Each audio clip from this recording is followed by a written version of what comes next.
खासकर उत्तर प्रदेश में मेरा तजुर्बा था कि जितने अधिकारी थे वो सारे के सारे कांग्रेस पार्टी के जो शेड्यूल्ड कास्ट के चमचे थे, उनके ये लोग चमचे थे, चमचों के चमचे ये लोग बने हुए थे अपना उल्लू सीधा करने के लिए। कई बार मैंने देखा कि भाई एक आदमी, एक पढ़ा लिखा कर्मचारी है, अधिकारी है, वो अभी भी चक्कर मार रहा है उल्लू सीधा करने के लिए। तो मैंने उससे पूछा, यार तू काफी देर से ये उल्लू को लेकर घूम रहा है, अभी तक सीधा नहीं हुआ? नहीं साहब, अभी तक सीधा नहीं हुआ। जब तक उल्लू सीधा नहीं होगा तब तक वो यानी चमचों के पास चक्कर मारता रहेगा। जो लोग राजनीतिक नेताओं को सहारा बनना चाहिए था, वो उनके लिए बोझ बन गए। पढ़े लिखे कर्मचारी और अधिकारी, खासकर उत्तर प्रदेश में मेरा तजुर्बा था कि भाई जो अधिकारी है, आईएएस ऑफिसर है, आईपीएस ऑफिसर है, ये उसका धंधा है कि हमारा विरोध करे। हमने बहुजन समाज पार्टी तो बना ली, लेकिन ये पार्टी कामयाब ना हो, बड़े पैमाने पर कांग्रेस पार्टी ने उनको इस्तेमाल किया, तो भाई आगे कैसे बढ़ा जाए? महाराष्ट्र से मैं सीख के तो चला गया कि गैर राजनीतिक जड़ें मजबूत किए बगैर राजनीति कामयाब नहीं हो सकती। और महाराष्ट्र के जो राजनीतिक थे उन्होंने ऐलान कर दिया।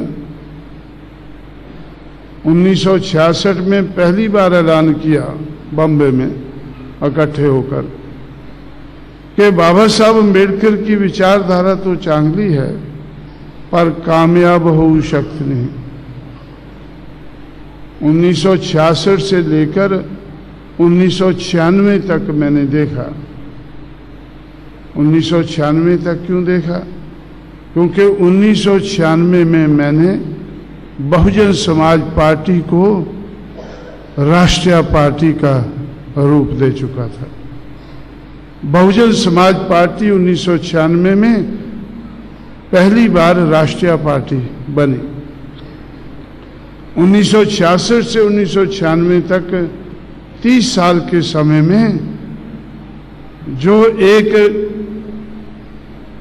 एक मामूली सी बात शुरू हुई थी, तो 1996 में मैंने देखा कि महाराष्ट्र में वो लहर बन चुकी है। महाराष्ट्र में वो लहर बन चुकी है और बनकर दक्षिण भारत में छा गई है।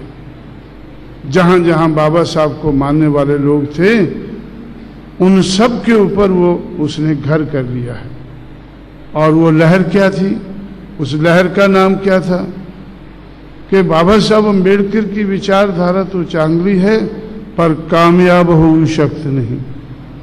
महाराष्ट्र में बच्चा बच्चा चिल्लाने लगा, कामयाब हो शक्त नहीं, हो शक्त नहीं। ये आज एक लहर है, सिर्फ महाराष्ट्र में नहीं, महाराष्ट्र से नीचे दक्षिण भारत में जहां से संघर्ष शुरू हुआ, छुआछूत के खिलाफ संघर्ष हुआ, पढ़ने लिखने के लिए संघर्ष शुरू हुआ, आरक्षण के आधार पर हमारे लोग आगे बढ़ सकें, उसके लिए संघर्ष शुरू हुआ, संघर्ष की लहर बनी।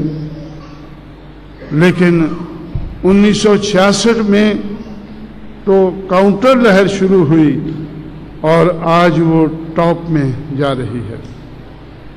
आज वो टॉप में जा रही है कि हो शक्त नहीं। भाई बच्चा बच्चा महाराष्ट्र में चिल्लाता है कि हो शक्त नहीं।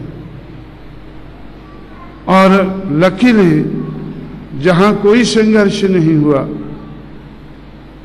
जहां समाज के हित में कुछ भी नहीं हुआ। आज उत्तर प्रदेश से शुरू होकर पूरे उत्तर भारत में एक दूसरी लहर चल रही है। उस लहर का नाम क्या है? हो शक्त है भाई, हो शक्त, हो शक्त है। अब हमने सोचा कि भाई हो शक्त तो हम कहते हैं, मैं कहता हूं, लोग मेरी बात मानते हैं, लेकिन इसको करके तो दिखाना चाहिए, इसको करके तो दिखाना चाहिए। जो मैं महाराष्ट्र में कहता था कि भाई हम राजनीतिक सत्ता की एक गुरु किल्ली है, ये भी बाबा साहब ने हमें कहा है, इस गुरु किल्ली को हासिल करके हम जिंदगी के हर पहलू में कोई भी ताला खोल सकते हैं। इसलिए मैं महाराष्ट्र में, जब मेरा लिंक था महाराष्ट्र से, काम तो मैं उत्तर भारत में करता था लेकिन महाराष्ट्र में आता जाता था, और यहाँ बाबा साहब अम्बेडकर के नाम पर यूनिवर्सिटी बननी चाहिए मराठवाड़ा में, जहाँ उन्होंने एजुकेशन के लिए बहुत काम किया। बाबा साहब के फॉलोअर्स ने कड़ा संघर्ष किया, इसलिए कि यूनिवर्सिटी बननी चाहिए। और जब मैं देखता था कि क्या कुछ हो रहा है, तो मुझे ऐसा लगता था कि भाई अगर आप लोग राजनीतिक सत्ता नहीं ले सकते हैं तो राजनीतिक क्लाउट भी अगर बना ले, अगर राजनीतिक एक शक्ति आपकी नजर आए, तभी ये काम बन सकेगा। लेकिन महाराष्ट्र में तो लोग ज्यादा होशियार थे, होशियारी दिखाते गए, लोगों को मरवाते गए। एक बार मैं नागपुर में इधर था, मेरा बामसेफ या बीएसपी का, कोई बीएसपी का था शायद, हैं नहीं, एक हमारा एक बीएसपी का शायद वो था, बीएसपी का था या बामसेफ का था, सेकंड, हैं, हाँ, एक सेशन था हमारा, तो मैं नागपुर में था। जब वो इधर गोली चली तो 4-6 लोग मारे गए और काफी लोग फट्टड़ हो गए। 6 दिसंबर को था शायद, हैं, बामसेफ का था शायद।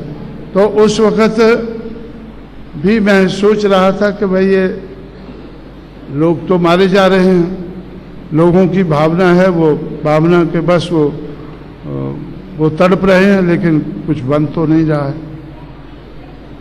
तो इसलिए उस वक्त भी मेरा अपने बामसेफ के साथियों से कहना था कि भाई